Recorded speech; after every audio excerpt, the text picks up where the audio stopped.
Today we're going to look at yet another of those speculative tube lines that was proposed but never went anywhere, literally or figuratively.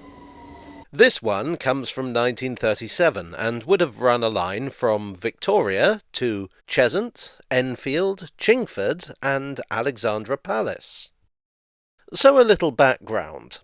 In 1935, the newly formed London Transport published the New Works programme, which was a general overhaul of the transport around London. One of the most significant aspects of this, at least if you're a tube nerd like me, was the plan to take over several minor surface railways and connect them to the underground. The Northern Line's High Barnet branch came out of these, so did the eastern and western extremities of the Central Line. The plan originally envisaged taking over even more, but that's another story. Well, several other stories, in fact. The powers that be were very enthusiastic about this scheme, and so, flush with success, the General Manager of Railways for London Transport put another concept forward in 1937.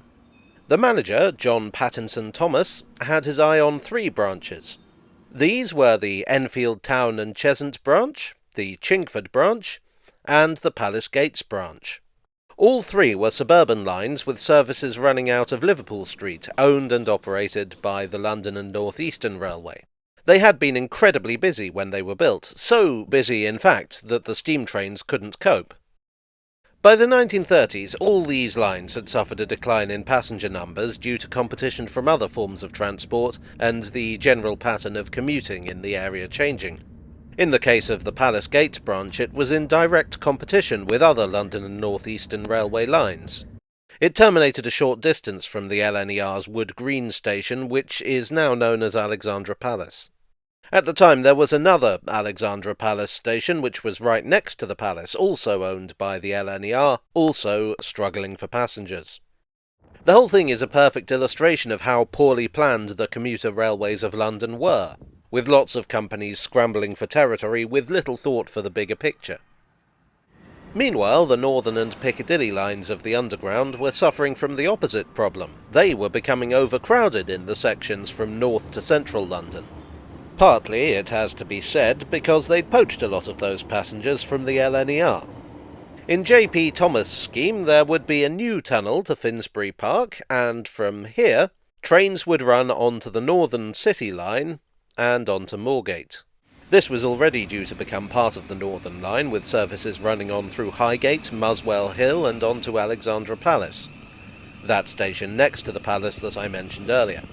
But Thomas figured there was room for both services.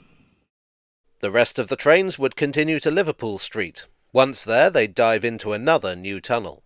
The line would run on to Camden Town, Tottenham Court Road, Piccadilly Circus and finally Victoria. This would serve another purpose. The Central Line was also very overcrowded and would no doubt get even worse once it took over the lines in the east and west.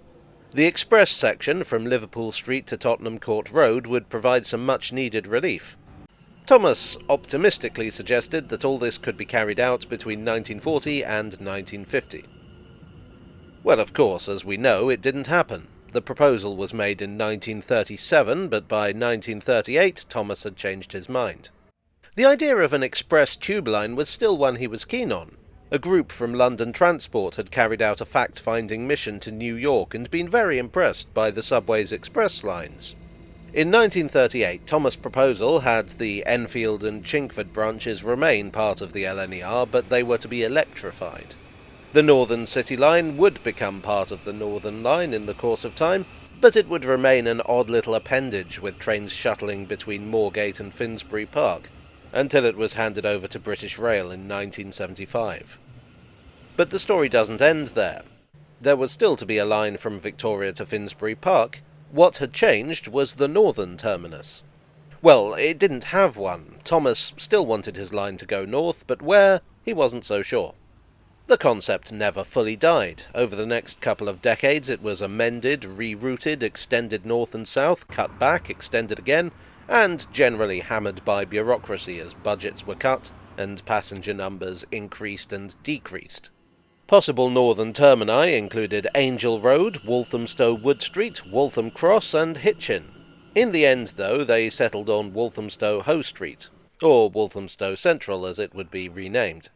In a much reworked form, the line would finally open in 1968 as the Victoria Line. Other aspects would also see the light of day. The concept of an express line from Liverpool Street to Tottenham Court Road was realised in 2022, with the opening of the Elizabeth Line. Again, different route, same basic concept. The Chingford and Enfield town branches would be electrified in the late 1950s, becoming part of the Overground in 2015. The Palace Gates branch was not so fortunate and would close to passengers in 1963. Only a few telltale signs exist to show that it was ever there. When it comes down to it, this was little more than a thought exercise. In truth, I very much doubt that this would ever have worked. It's a very complicated tube line, even if you simplify it as I have done. When it comes to tube lines, the best option is to keep things simple. The more complicated your line is, the more disastrous it is when something goes wrong. Still, at a time of optimism for London transport, there was a strong appetite for this kind of thinking. And of course, while Thomas might not have had his scheme realised in full, the success of the Victoria Line shows that he was, you might say, on the right track.